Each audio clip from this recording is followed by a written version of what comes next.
Hi guys, അങ്ങനെ ഒരാഴ്ചയ്ക്ക് ശേഷം ഞാൻ വീണ്ടും തിരിച്ചെത്തിയിരിക്കുകയാണ്.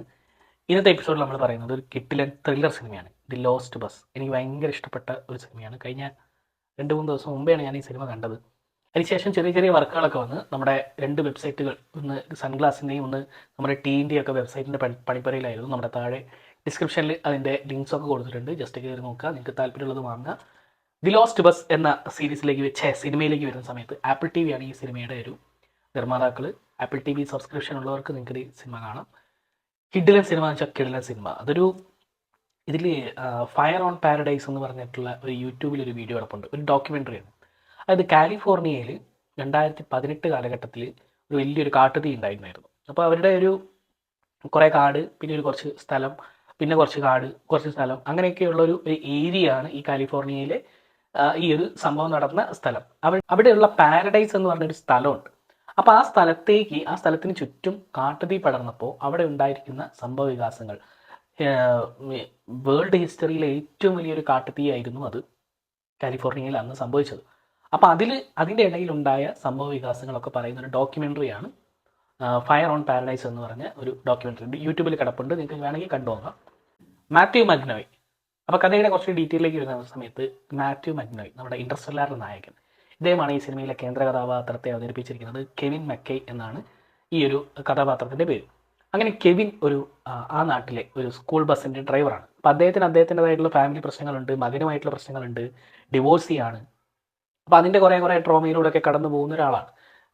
അങ്ങനെ നിൽക്കുന്ന സമയത്താണ് ഈ ഒരു കാട്ടുതീ അവിടെ ഉണ്ടാകുന്നത്. അദ്ദേഹം ഈ സമയത്ത് ഈ കുട്ടികളെല്ലാവരെയും വൈകുന്നേരം കുട്ടികളെല്ലാവരെയും സ്കൂൾ ബസ്സിൽ കൊണ്ടുവിട്ട് തിരിച്ചു വരികയാണ്. അദ്ദേഹത്തിൻ്റെ സ്ലോട്ടിലുള്ള പിള്ളേരെല്ലാവരും അദ്ദേഹം വീട്ടിലെത്തിച്ചിട്ട് തിരിച്ചു വരികയാണ്.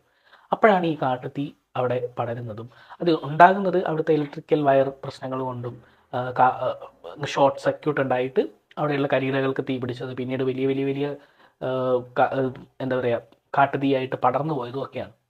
അതൊക്കെ സിനിമയിൽ കാണിക്കുന്നുണ്ട്.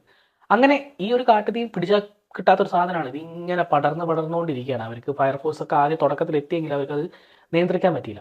അപ്പോൾ അവർക്ക് ആകെ ഉണ്ടായിരുന്ന ഒരു കാര്യം എന്ന് പറഞ്ഞാൽ ആളുകൾ അവിടുന്ന് രക്ഷിച്ച് പാരഡൈസ് എന്ന സ്ഥലത്ത് എത്തുന്നതിന് മുമ്പേ, കാട്ടുതീ എത്തുന്നതിന് മുമ്പേ ആളുകളെല്ലാവരുടെയും അവിടെ ഒഴിപ്പിക്കുക, അതിൻ്റെ തൊട്ടടുത്തുള്ള സ്ഥലങ്ങളിൽ നിന്നും ആളുകളെ തിരിച്ചു കൊണ്ടുവരിക എന്നുള്ളതായി.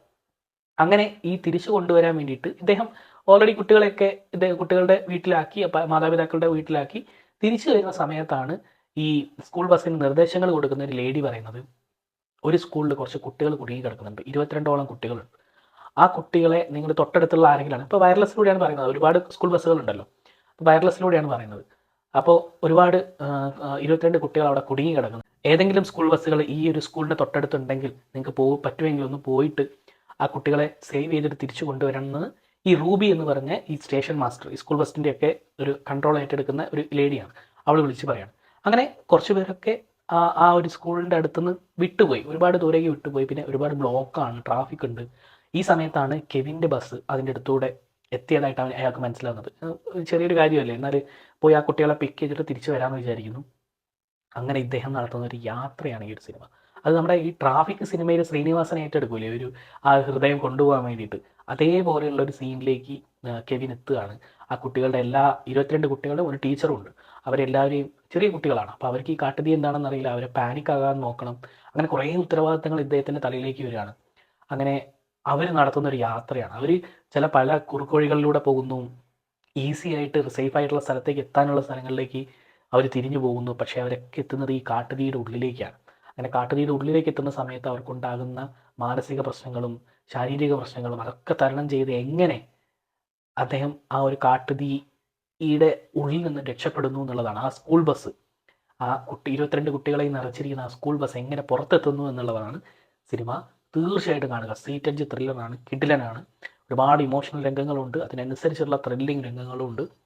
കണ്ടു നോക്കുക. നാളെ മറ്റൊരു എപ്പിസോഡിൽ മറ്റൊരു അടിപൊളി സിനിമയായിട്ട് വരാം ഗൈസ്. See you.